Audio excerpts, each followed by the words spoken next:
रहते अगर सरकार ने नुपुर शर्मा को गिरफ्तार करने का रास्ता साफ कर दिया होता तो आज मुल्क में जो कुछ भी हो रहा है शायद वो नहीं होता। नमस्कार, आदाब। बड़े बूढ़ों ने एक कहावत किसी दौर में कही होगी, वो आज भी कभी कभी सुनने को मिलती है कि औरत अगर चाहे तो सुई की नोक से घर की दीवारें गिरा दे या उस घर को बर्बाद कर दे, और अगर औरत चाहे तो उसी घर को स्वर्ग यानी जन्नत जैसा बना दे। हमारे मुल्क हिंदुस्तान में फ़िलहाल एक औरत के कारण हमारे मुल्क की जो घटनाएं हैं पूरी दुनिया में सर झुका है। नाम तो अंदाज़ा हो ही गया होगा, नाम है नुपुर शर्मा, भारतीय जनता पार्टी की पूर्व प्रवक्ता। ये पूर्व तब हुई जब दुनिया के दूसरे मुल्कों का प्रेशर हिंदुस्तान पर पड़ने लगा, तब भारतीय जनता पार्टी ने नुपुर शर्मा को प्रवक्ता के पद से हटाया और नवीन जिंदल जो दिल्ली के आईटी सेल के भारतीय जनता पार्टी के जिम्मेदार थे उन्हें भी हटाया। नुपुर शर्मा को हटाने की वजह, नुपुर शर्मा का जो विवाद है फिलहाल पूरी दुनिया में वो मामला उठा हुआ है। और सीधी सी बात है, धर्म कोई भी हो, मज़हब कोई भी हो, कोई भी उसको माने, वो उसकी आज़ादी है। भारतीय लोकतंत्र की शुरुआत जहाँ से हुई वहीं से ये आज़ादी 1947 में लोगों को मिली। अपने अपने हिसाब से अपने अपने मज़हब को मानते हुए आगे चलना है। बहरहाल नुपुर शर्मा से पहले भी मज़हब इस्लाम के बानी मोहम्मद साहब पर टिप्पणी करने वाले लोग रहे हैं, मगर वक्त रहते सरकारों ने उन्हें दबाया है, पुलिस ने उन्हें दबाया है और उनका नाम भारतीय लोकतंत्र में या भारतीय लोकतंत्र के इतिहास में अच्छा नहीं लिया जाता। जैसे कि नुपुर शर्मा और नवीन जिंदल का भी जब कभी लिखा जाएगा तो सही नहीं लिखा जाएगा। क्यों? एक इस औरत के बयान के कारण हमारा मुल्क आज जो शर्मिंदगी का शिकार है, पूरी दुनिया के सामने कहीं ना कहीं जवाब देना पड़ रहा है। ये मामला सामने है, ये बताना ज़रूरी था, क्योंकि दिल्ली से दूर राजस्थान यानी जयपुर, राजस्थान की राजधानी जयपुर है और जयपुर से करीब 395 किलोमीटर की दूरी पर उदयपुर शहर है। अगर आप महाराष्ट्र की तरफ से जाएंगे तो अहमदाबाद से होते हुए उदयपुर होकर राजस्थान की तरफ जाएंगे और आगे जयपुर होगा। उदयपुर की घटना फिलहाल पूरी दुनिया में चर्चे पर है, और चर्चा क्यों ना हो क्योंकि गलत तो गलत है, हिंदू करे तो गलत, मुसलमान करे तो गलत। कन्हैया लाल साहू ने, जिनकी हत्या हुई, सुपर टेलर नाम की इनकी दुकान थी और इस दुकान में दो लोग पहुंचे और ये दोनों मुस्लिम समाज के थे और उससे चंद दिन पहले इसी दुकान पर वो लोग आकर गए थे। दुनिया को इन दोनों का नाम पता है, दोनों मुस्लिम समाज के। वजह, कन्हैया लाल साहू को डिजिटल मोबाइल चलाना नहीं आता। उनका एक बच्चा मोबाइल चलाता है और मोबाइल में गेम वगैरह खेलते हुए जो भी होगा ये जांच का विषय है, एक पोस्ट नुपुर शर्मा के हिमायत में आगे बढ़ गई और उस पोस्ट को उस इलाके के लोगों ने, ये जो इलाका है जहाँ ये हत्या हुई है उस इलाके को भूत महल के नाम से जाना जाता है और धान मंडी पुलिस स्टेशन की हद में आता है। ये दो लोग जब कन्हैया लाल की दुकान में जाते हैं तो मोबाइल मंगवा कर देखते हैं और मोबाइल मांगने का ये बहाना करते हैं कि हमारे मोबाइल में बैलेंस ख़त्म हो गया है, इसलिए आपका मोबाइल दे दो, हमें एक फ़ोन करना है, और कन्हैया लाल अपना मोबाइल दे देते हैं। बहरहाल उस मोबाइल में वो पोस्ट ये दोनों चेक कर लेते हैं और चेक करने के बाद कन्हैया लाल को बताते हैं कि तुम्हारे मोबाइल नंबर से ये एक पोस्ट की गई। बहरहाल उस पोस्ट को डिलीट कर दिया गया और कन्हैया लाल को इसकी जानकारी भी दे दी गई। उसके 2 दिन के बाद उसी इलाके के एक तीसरे आदमी ने इसी धान मंडी पुलिस स्टेशन में एक मामला दर्ज कराया कन्हैया लाल के ताल्लुक से।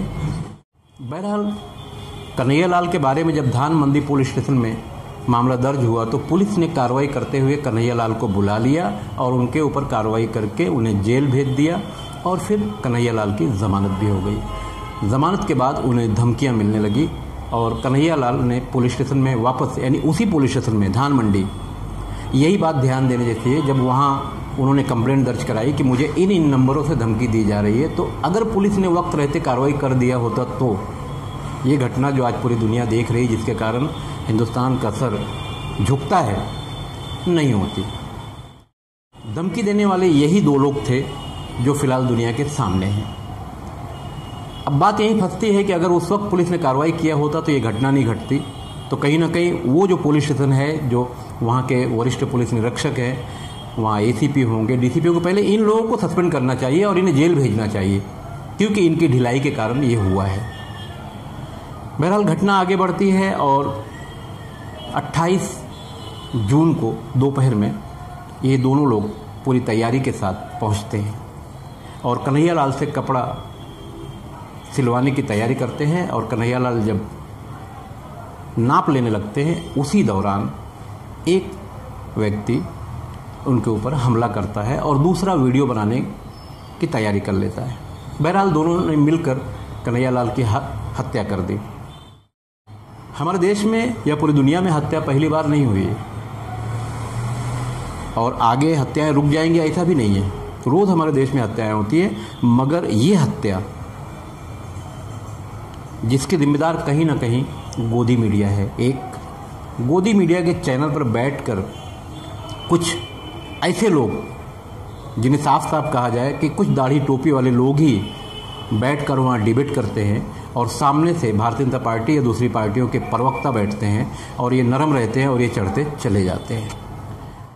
मज़हबी इस्लाम या हिंदू धर्म या हिंदुइज़्म या सिख धर्म, इन सब के मामलात को कराने के लिए मस्जिद में मौलाना मौजूद हैं, इस्लाम धर्म में मुफ्ती मौजूद हैं, हिंदू धर्म में पंडित मौजूद हैं, इस तरह के ऋषि मुनि हमारी इस धरती पर मौजूद हैं।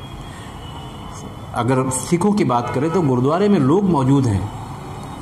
ये लोग तो पीछे हो गए, कुछ ऐसे अधर्मी लोग नेताओं का चोला पहनकर या भगवा कपड़ा पहनकर आज मैदान में हैं और यही लोग धर्म की ठेकेदारी कर रहे हैं।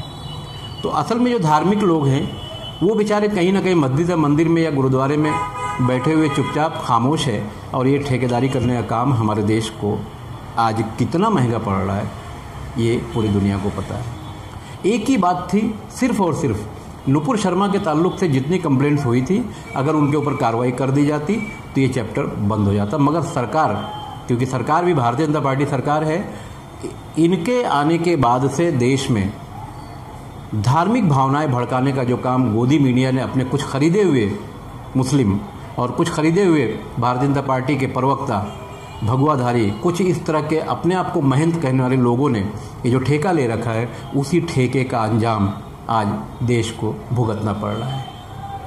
हम सुनते थे, मैंने 27 साल पत्रकारिता में गुजार दिए, यानी मेरी आधी उम्र पत्रकारिता में गई। हम सुनते थे कि पाकिस्तान में मस्जिदों में नमाज के दौरान गोली चलाई जाती है, अफगानिस्तान, सीरिया, ये सब कुछ सुनने को मिलता था। भारत के लोग देखते थे कभी वीडियो या खबरों में कि यहाँ ऐसा ऐसा होता है, गर्दन काट दी जाती है, ये होता है, और अब हमारे ही देश में ये हुआ है।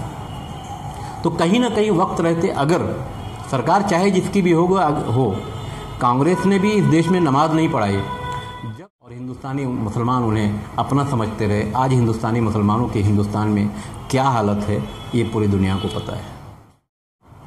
तो कहीं ना कहीं अगर वक्त रहते सरकारों ने इस तरह के मामला, सही मानों में तो अब इस देश में स्क्वाड का गठन किया जाना चाहिए हफ्ता 15 दिन में। मैं ये नहीं कहता कि कुरान शरीफ के कानून लागू करो, कि इस तरह के मामले में रेप, आतंकवादी घटनाएं या अभी जो हुई है उदयपुर में, इस तरह की घटनाएं के लिए बाकायदा स्क्वाड तैयार किया जाए और हफ्ता 10 दिन में उसका फैसला करो और सीधा उसको शूट कर दो, ताकि इस तरह की घटनाओं को रोका जा सके। वरना याद रहे, इसी देश में मुझे भी रहना, आपको भी रहना, हम सबको रहना। हमारा 135 करोड़ जनसंख्या वाला ये देश फिलहाल पूरी दुनिया के सामने सर झुकाकर खड़ा है। आर्थिक मामले को देखेंगे तो भी, और हिंदू, मुस्लिम, सिख, ईसाई सारे मामलों को देखेंगे तो भी बहरहाल कहीं ना कहीं वक्त रहते सोचने समझने और कुछ करने की ज़रूरत है। मैं खान फ़खर।